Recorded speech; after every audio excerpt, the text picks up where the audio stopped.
আল্লাহ রাসূল বলেছেন, মহিলারা যদি 4টা কাজ করতে পারে জান্নাতের সব দরজা খোলা। মহিলারা যদি 4টা কাজ করতে পারে জান্নাতের সব দরজা খোলা। মহিলারা যদি 4টা কাজ করতে পারে জান্নাতের সব দরজা খোলা। মহিলারা যদি 4টা কাজ করতে পারে জান্নাতের সব দরজা খোলা। 1 সলাত খামসা, 5 ওয়াক্ত সালাত আদায় করতে হবে, নামাজ পড়তে হবে।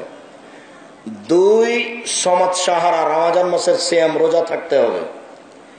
3 আতাত বালাহা, স্বামীকে মেনে চলতে হবে, একটু স্বামীর কাছে নরম হতে হবে। এইটাই আজকের আলোচনা। 3 স্বামীকে মেনে চলতে হবে, তিতা লাগলেও মানতে হবে, মিঠা লাগলেও মানতে হবে। যদি বুঝতে পারেন যে স্বামী দিয়ে আমার হবে না, তার আচরণ ভালো নয়, তাহলে খোলা তালাক করে নেন।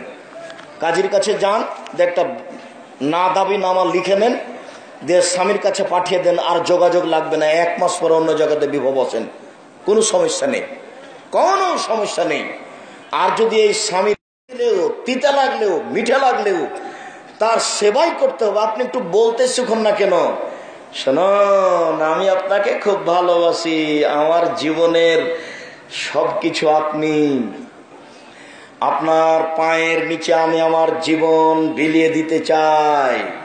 পৃথিবীতে আপনার চেয়ে আমার ভালোবাসার বস্তু কেউ নেই, আমি জীবন দিয়ে আপনাকে ভালোবাসতে চাই, আপনার সব কিছু করে দেওয়ার জন্য আমি প্রস্তুত আছি।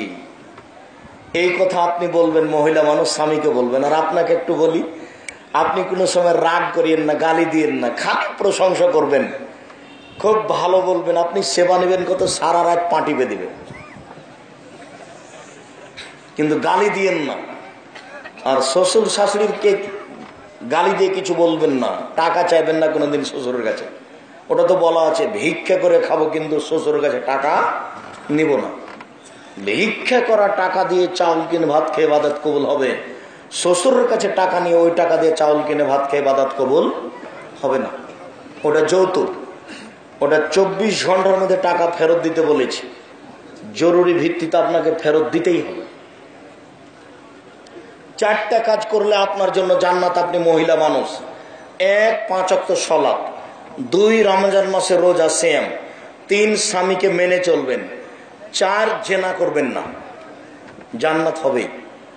আর যদি জেনা হয়ে গিয়ে থাকে তাহলে তোবা করেন, আর কোনোদিন করবো না বলে। এই ছেলে, তোমাকে বলছি, এই বোকা ছেলে তোমাকে বলছি, যদি জেনা হয়ে গিয়ে থাকে আর কোনোদিন করবা না, তোবা করো, তোমার জন্য জান্নাতুল মাওয়া। আল্লাহ তাআলা বলছেন, অনাহা নাফসা আনিল হাওয়া ফাইনাল জান্নাতু হিয়াল মাওয়া।